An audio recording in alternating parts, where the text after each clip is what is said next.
Okay, so welcome everybody to Warrior Corner number 16, Multi-Domain Intelligence, FM 2.0, Intelligence and Intel Modernization. My name is Laura Potter. I am the G2 of the United States Army. I am joined by a phenomenal team of professionals.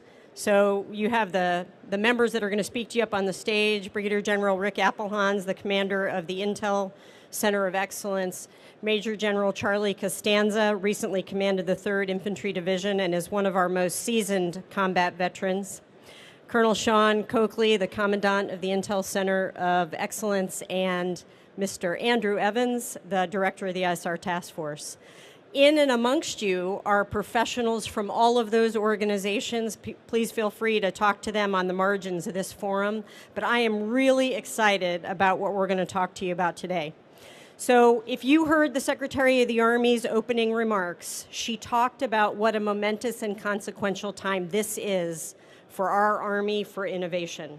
And she is exactly right, and you're going to hear a lot about that in today's panel. You also may have listened to General George at the Eisenhower luncheon when he talked about his 4 priorities that are going to set the course for our Army over the next couple of years.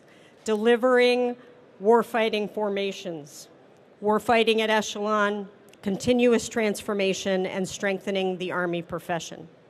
Some of you may have attended a digital transformation panel where our Undersecretary of the Army talked about the digital transformation that has to happen on our platforms, in all of our mission command systems, and how we need to bring that to life through acquisition reform, through how we do test and evaluation, through how we do model and simulation, and how we onboard new things like artificial intelligence and machine learning. And some of you might have visited the panel where our acquisition executive, the Honorable Bush, and General Rainey talked about transforming the Army. And in that conversation, General Rainey, who has years and years of combat experience and is exactly the right leader to deliver our modernization. In and amongst all the modernization equipment he talked about, he says the U.S. leads and wins best when the U.S. starts with doctrine. So I am very excited that you're going to listen to these professionals that are going to talk about all of those things that weave in the themes that you have heard throughout AUSA. I want to thank the Army for its leadership. Intel drives operations, and you'll hear that from commanders at echelon, and General Costanza is going to talk to you a little bit about that. I want to thank our tremendous industry partners who have been on this journey with us for years and years and years now. I want to thank our allies and partners. We never go to war alone, and the intel work that we do with our allies and partners has grown and matured over the last 20 years in an incredible way for the CT fight, and they're with us every step of the way for great power competition. And then lastly, I want to thank the Association of the United States Army for being a great supporter of our profession. I want to quickly show you 2 slides, and then I'm going to walk off the stage so you can hear from these great experts. Okay, go ahead. So this is your Intel Enterprise. You'll read about this Intel Enterprise as you thumb through the pages of FM 2.0. From our most tactical formations where we have battalion and brigade S2s in the middle of the night trying to deliver tactical intelligence to a leader under stress, all the way up to a joint force or theater army G2 who's doing active campaigning or getting ready to transition from crisis to conflict. This is your enterprise. And that enterprise is supported by the interagency and by a host of staffs at the operational and strategic levels. If you go to the next slide. So I want to talk just a little bit about multi-domain operations. So you know we've got MDO doctrine, and 2.0 is nested in FM 3.0 MDO doctrine. It is where we're headed for 2030, and then Futures Command is already looking at what must the Army do out to 2040. You'll see that we're doing joint and multinational operations and warfighting at echelon. Every echelon of combat power in the United States Army is important to General George. It depends on the fight we've got to fight. So delivering an intel enterprise that can support warfighters at echelon is what you're going to read about in 2.0. Joint all-domain command and control as one aspect of the joint warfighting concepts that we are a part of. We're an inherently joint force, and what the Army does to deliver joint force lethality in all the theaters is really critical going forward. And then in terms of our modernization efforts, we remain grounded in 3 layers. Space layer, taking advantage of government and commercial space-based resources. An aerial layer that's a mix of manned Hades aircraft and unmanned platforms. And then a terrestrial layer that has terrestrial layer sensing at the brigade level and at echelons above brigade. And we're doing some other work in the terrestrial layer as well. And then lastly, and very importantly, is the foundation. We've got to get the foundation right in terms of how we transport top secret, secret, releasable to our allies and partners information, and how we deliver analytics. Analytics from the edge of the sensor all the way into our command posts. So I'm really excited. I think you're going to hear some great words out of these smart experts, and we look forward at the end of our discussion to taking your questions. Thank you.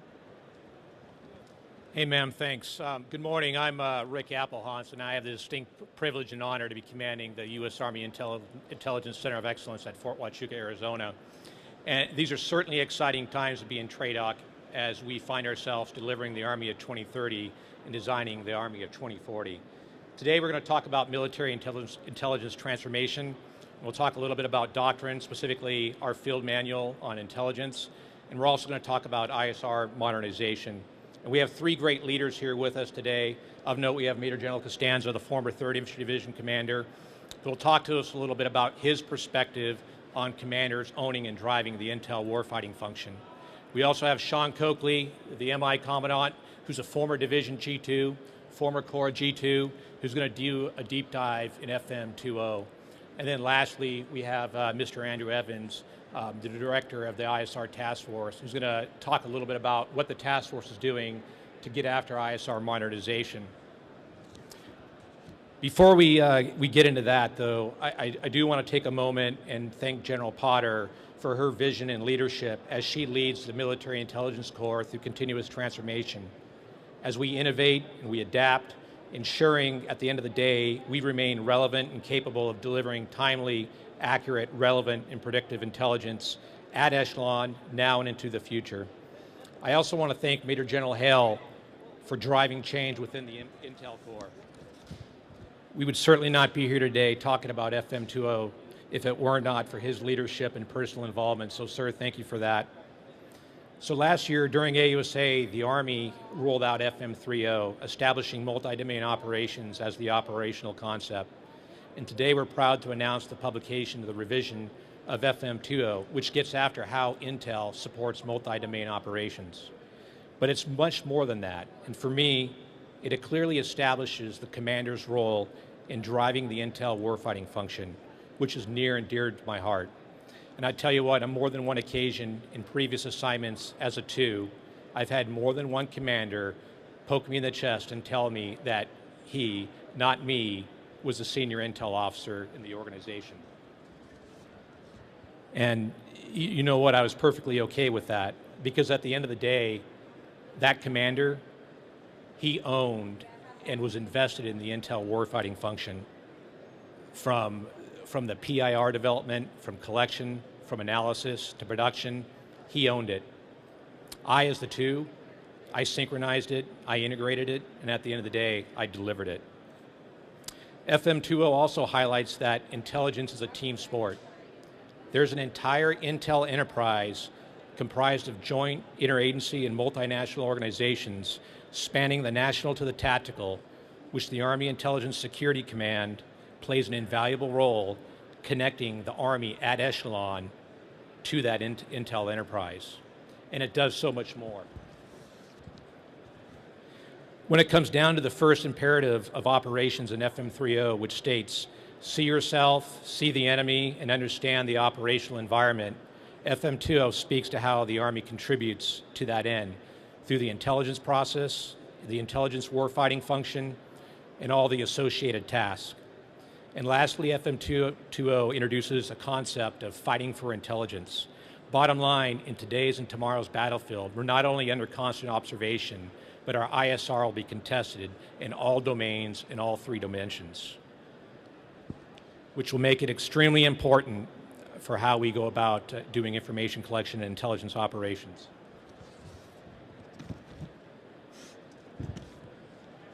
So enough from me. I think it's always best when we have a warfighter that talks and advocates about intelligence, and today we're fortunate to have General Costanza. And so, sir, I look forward to your comments and remarks and insights on how Intel drives operations and how commanders roll in it. Hey, thanks, Rick. So if you take a look at FM20, there's 2 themes that come up throughout. And the first is Intel drives operations, and it's repeatedly said throughout that FM.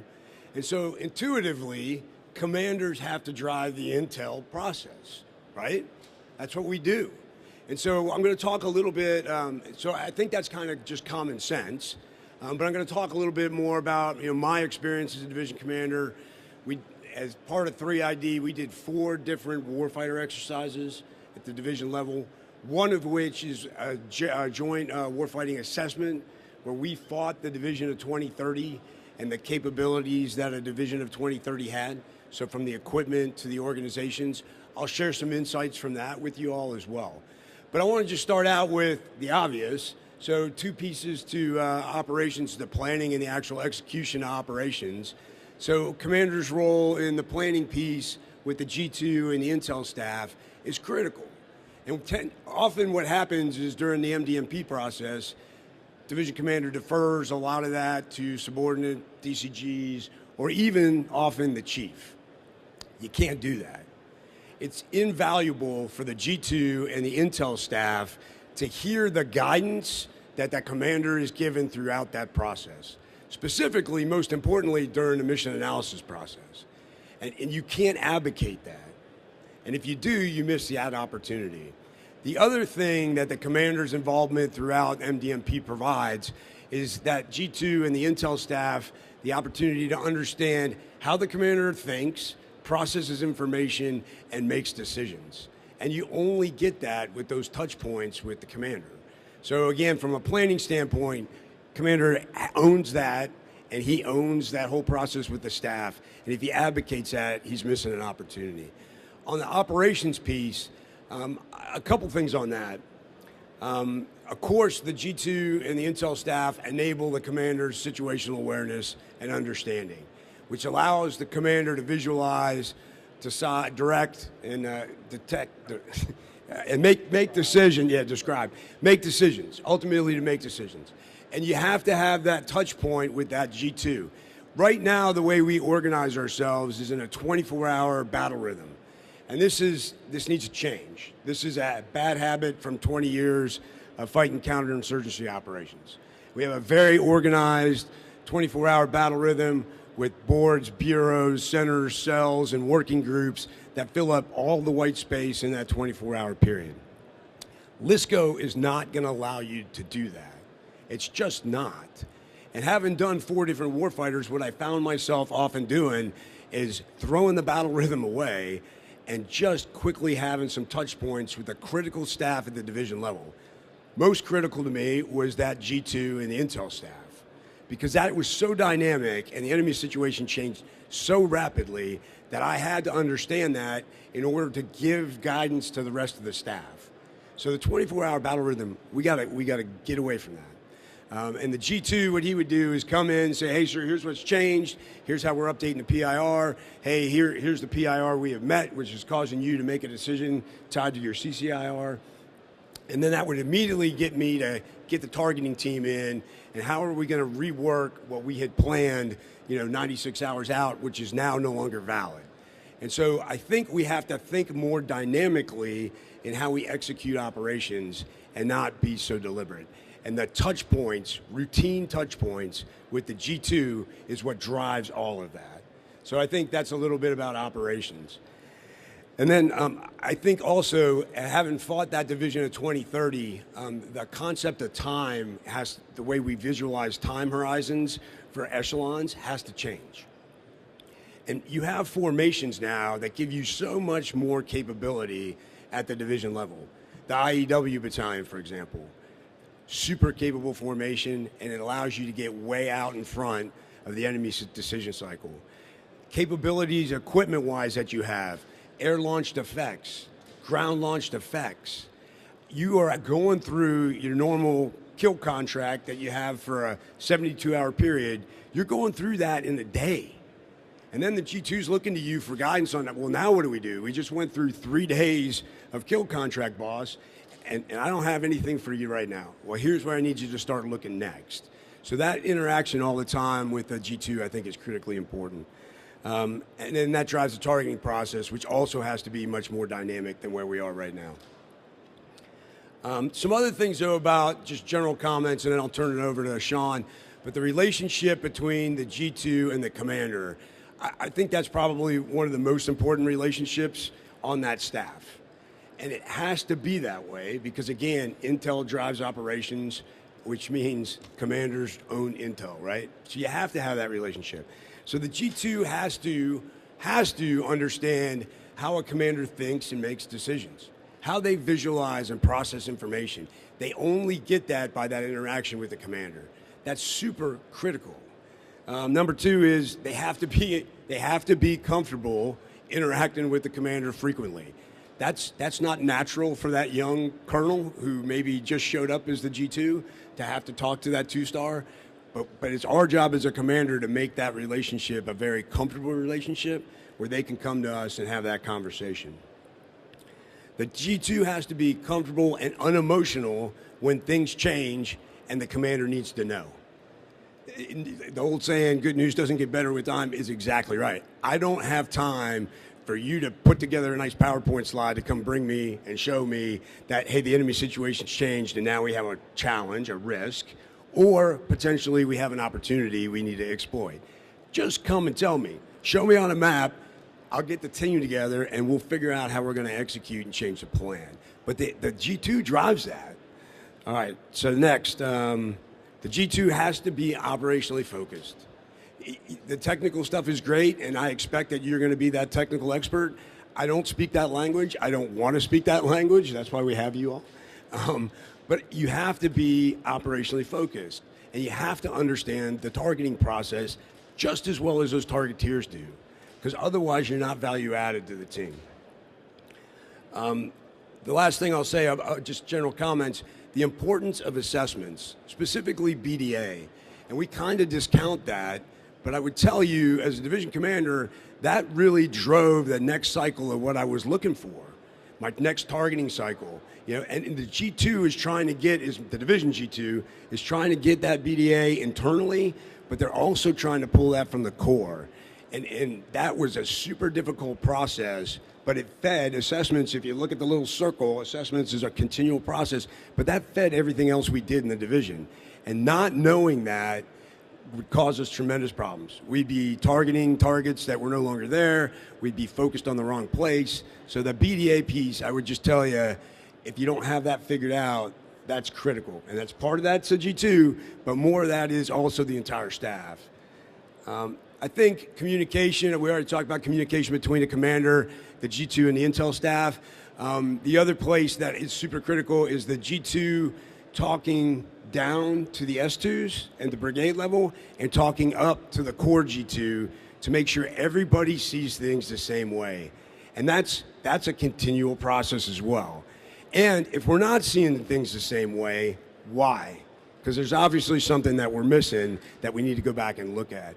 So I think that constant communication up and down among the G2 and the intel staff at echelon, it needs to be continuous.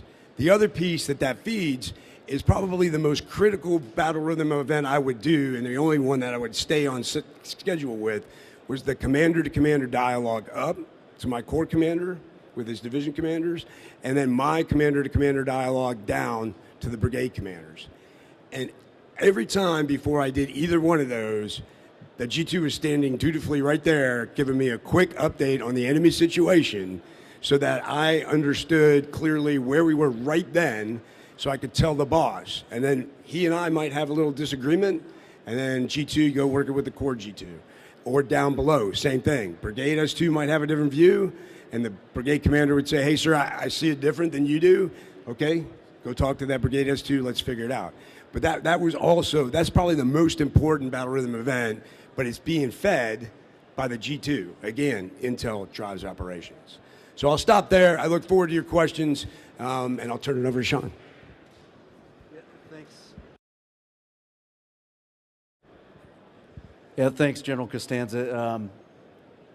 You know, it's a real honor to be here with senior leaders like this, and I've been fortunate to work for commanders like General Costanza, and also in the last 4 years to work in the Pacific as well as Europe. And really what you see out there from commanders, how they're thinking and how they make decisions is really the most important thing. So FM20, right, this manual is written for our Army and commanders like you. And what's interesting about Intel is that from really the Intel community as well as the Intel enterprise, they enable decision makers from the national and policy level all the way down to combat tactical commanders, you know, like General Costanza right here, and that's extremely important. Now, FM30, it introduced just a year ago several operational tenets: agility, convergence, endurance, depth, and some imperatives like ubiquitous UAS. And those things caused us to have to transform FM20 and answer that call so that Intel is actually helping those commanders to ultimately drive operations.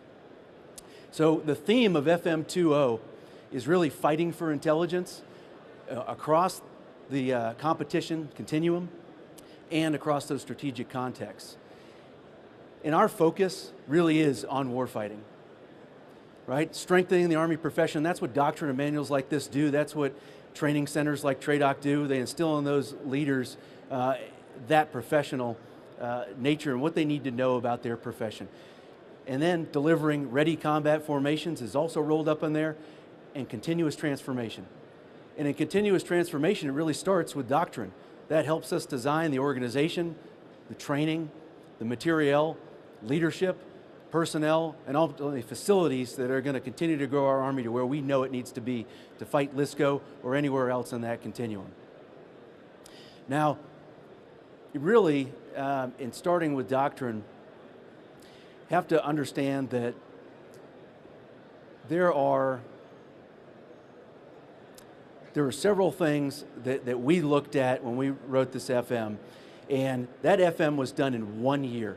And that really is lightning speed, but that was quality lightning speed because it took the effort of all the centers of excellence who review those manuals up to the Combined Arms Center and all the way up to the Army Publishing Directorate. And then with Intel, what's unique is there's also applicable public law that has to be reviewed in there as well. And it did all those things within a year to deliver what you see today. So it has 326 pages. That's a few more than the 280 in FM30, but that's because we had to take 3.0 and also show how Intel applied to every aspect of those tenets and imperatives and how it should be employed and the tasks that should go with it. It has 8 chapters. The 1 through 4 is focused on the blocking and tackling of intelligence.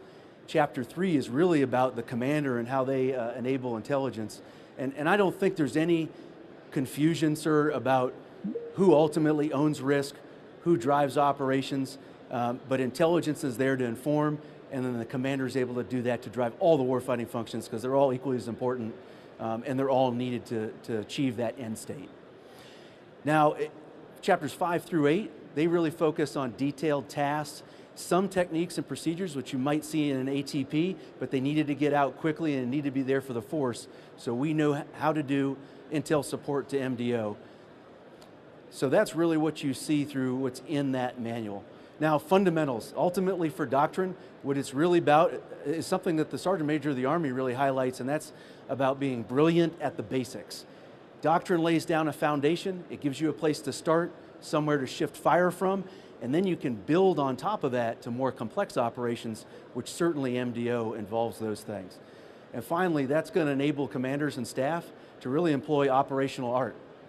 That understand, visualize, describe aspect, which, as we kind of talked about before, when you look at those imperatives. One of them is to see yourself, and you see that whether that's an EW, EP, or what CI does on the Intel side to help you see yourself, and then also be able to see the enemy and ultimately understand the operational environment. And that's why you see that Intel and operations are so interdependent. And what I really want to leave you with is, we would never want to see a commander left having to continuously fight a movement to contact. Intel should be timely, accurate, relevant, and really be able to make a commander capable of making the right decision at the right time so that they can influence the environment. And the core competencies that lie in Intel, you've got Intel analysis, Intel operations, which is often like collection, and then the synchronization of that. And that's why I really want to turn it over to Mr. Evans next with the ISR task force so he can kind of drive that home. Thank you. Thanks, Sean. Hi, everybody. I'll start where General Potter started and just say thanks for being here. I think we tried to count the number of vendors. There's over 300 vendors at the association, which means that you literally could be out collecting pins and stickers and socks and bags and eating all the mints from 300 vendors, but instead you're here, and we appreciate you taking the time today to be here. You've already heard numerous people talk about the imperative of fighting for intelligence, and that's where I'm going to talk and park the talk today about kind of how do we do that. All right, so it's defined in doctrine. Exactly how do we do that? And the answer is we do it together. Right, we do it together. You heard General Appelhans talk about this being a team sport. We cannot overemphasize the imperative of working as a team on that sport together. The task force, in fact, was chartered to do just that. So in 2020, the Secretary chartered our organization to build a team of teams and bring those teams together and converge their concepts and capabilities into requirements that modernize the Army and intelligence security enterprise. We're working on requirements to deliver on the strategic aims of FM 2.0. The vision of the task force, I think it's up here, yep. We are building the most lethal and responsive intelligence force in the world. Hard stop. That's what we're doing. And we are anchored firmly in the tenets of FM 2.0 in the process of doing that, and we are sort of coalescing around this idea that it won't be easy because we're going to have to fight for every bit of intelligence that we derive in the future. But what I want to talk about is the fact that that's not actually new. So we roll it out in doctrine, hey, we're going to have to fight for intel. We've been fighting for intel for a long time. So General Washington, back in the 1700s, before he was General Washington, he was Mr. Washington, and led some intel efforts, and he is famous for saying, there is nothing more important than good intelligence to defeat a designing enemy, but nothing that requires greater pains to obtain. He's talking about painful intelligence gathering. So back before we had an army, we were fighting for intelligence. We're still fighting for intelligence today. But what does that look like? If you're an industry partner, how do you align your resources to help us fight for intelligence? If you hit the next slide for me, please. We built 3 lines of effort. This is what we're going to focus on in 2024. You heard General Potter open with some comments on the Intel Foundation. Our first line of effort is targeted investments in the Intelligence Foundation. So this will be a rhetorical question, but if it was open for dialogue, I'd love to dialogue with you. The question I would ask you is, why are we starting there? Right? Some people don't even understand what that means. Why are we starting with the Intel Foundation? I'll answer my own question. Because we're starting with the end in mind. The end for the ISR task force and for the G2 and for the Intel and Security Enterprise is not actually a sensor. It's not an airplane. It's not a TLIS. It's not a pet analyst. The end is a decision that the commander has to make. Right? And that decision carries such monumental consequences. That decision has to be enabled by a comprehensive, high confidence, high resolution Intel estimate that is derived by the Intel Foundation. Right? That's the architecture that moves the data. That's the algorithms that we employ to make sense of all this voluminous amount of information that's hitting us, increasingly more so as we advance into the future, trying to pull humans into the loop, but not on the loop. Because humans, as smart as we are not as fast as machines at binary choices. So using machines to do the binary work, using humans to do the values-based judgment to inform General Costanza and future generals on the decisions. And I want to bring this to a very strategic level to try to drive the point home. The decision that Intel is informing that he has to make could potentially change the course of a battle. Okay, we can all agree to that. A battle could change the course of a war. And a war creates destinies for nations. Right, so ultimately Intel is informing the destiny of nations. if we look at that. That's why we're investing in the Intel Foundation, to speed the decision making for the commander. But the Intel Foundation exists only in part successfully if we got the right sensors and we're employing the right sensors to inform that. So the second line of effort is targeted investments in deep sensing technologies. This is a specific comment I'm making to the industry folks in the crowd. We are not talking about GWatt technology that somebody slaps an MDO label on and resells to the military. Or we are talking about transformational deep sensing technologies that really get after the high-end threats. All right, we're talking about quantum computing, quantum antenna technology. We're talking about swarming technologies, using autonomy as vast as we can and proliferating that as wide as we can.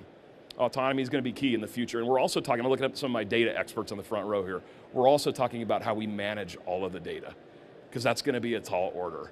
So all of this doesn't work. You can collect it all, you can aggregate it all, but if you can't make sense of it because you don't know how to govern it and structure it and move it to the right place, it doesn't really matter. So how do we govern that data, right?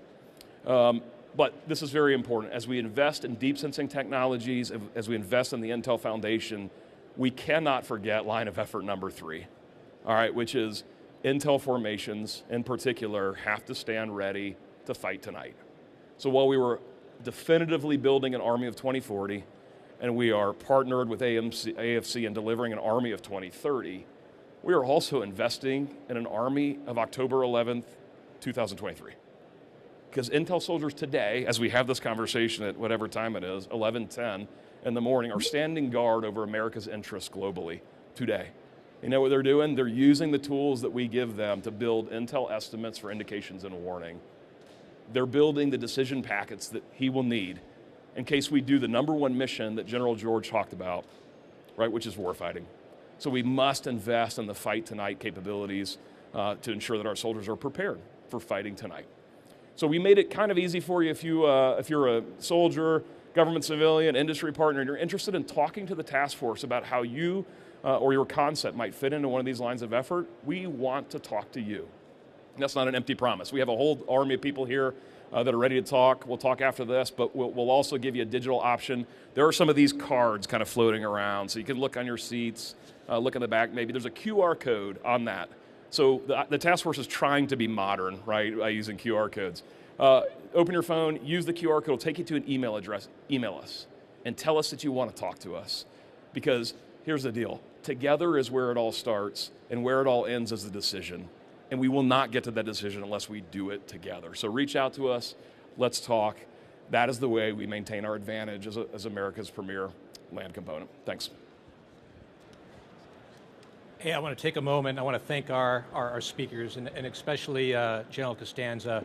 Really appreciate your insightful comments on intelligence, and specifically, again, the role of the commander in driving and owning the intel warfighting function.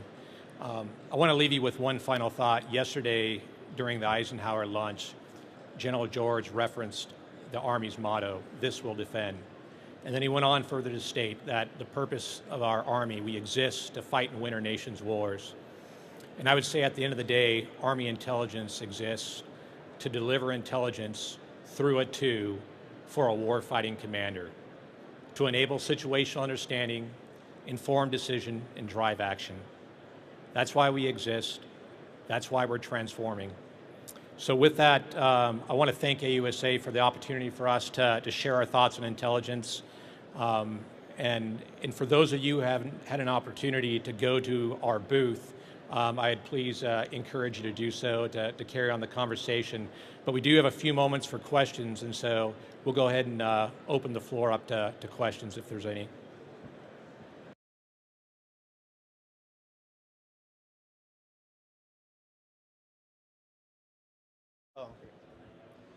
Hello, Chad Anderson with Imperium Research Group.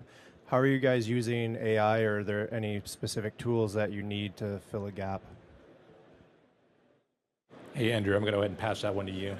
That's how that works. When you're the lowest ranking, they just pass it on down, you know?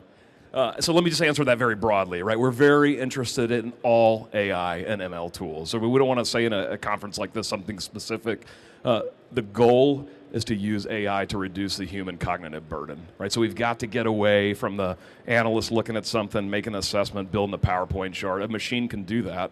if we train it correctly to do that. And then the human can say, yep, I agree with that assessment. Let me use my value and my judgment to apply some value and judgment to that assessment and pass it forward for a decision.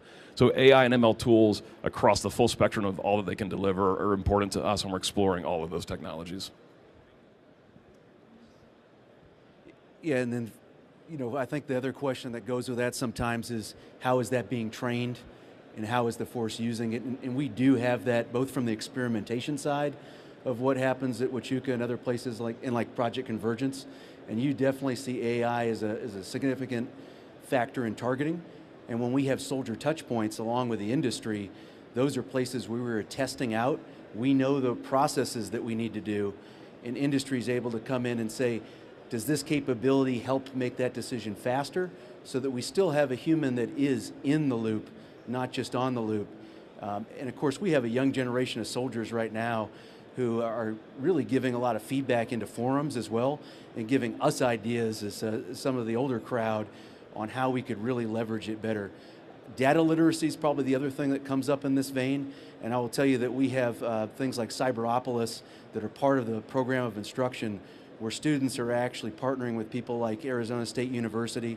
The Cyber Center of Excellence is doing a similar thing in Georgia, and that's allowing folks to look at OSINT and other areas where you can kind of bring all these things together and experience how that might augment or enable your training. And the final area is maintenance, because even for Intel, we do an awful lot of electronic maintenance, and we're seeing that augmented virtual reality and other factors are helping consume a manual quickly, help us get to what we need to work on, and then also show us how to do it. So thank you for your question.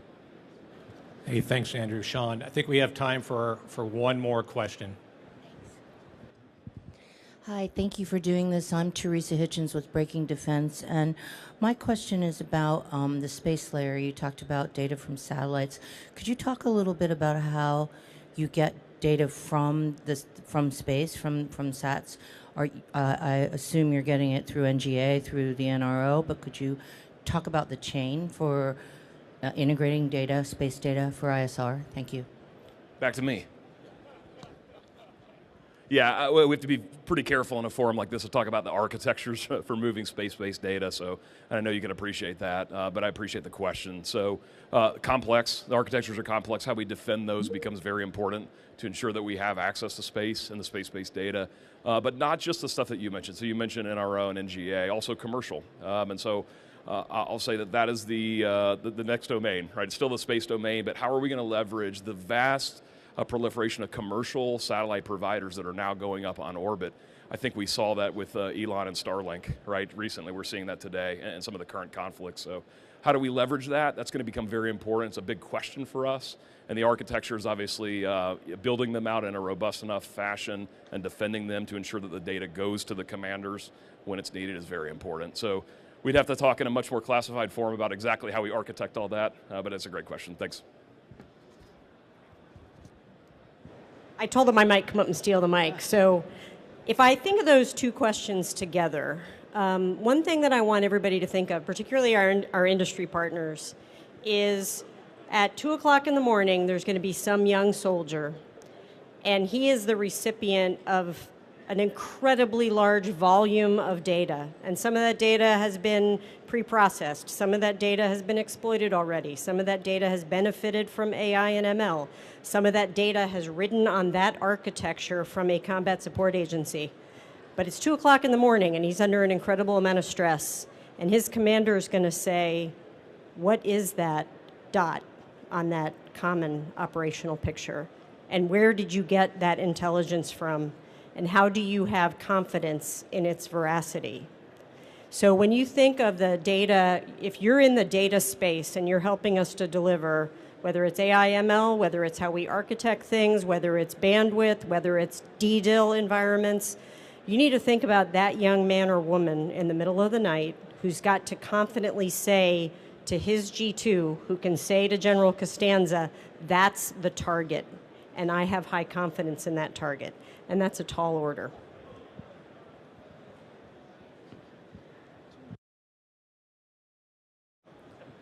All right. Hey, I just want to thank everybody for taking the time today to spend with us and hear us talk a little bit about our thoughts on intelligence. And General Potter, thank you for being here with us. And again, thank you for your leadership. General Costanza, always awesome to hear about intelligence from the mouth of a warfighter, so thank you. So thanks, everybody.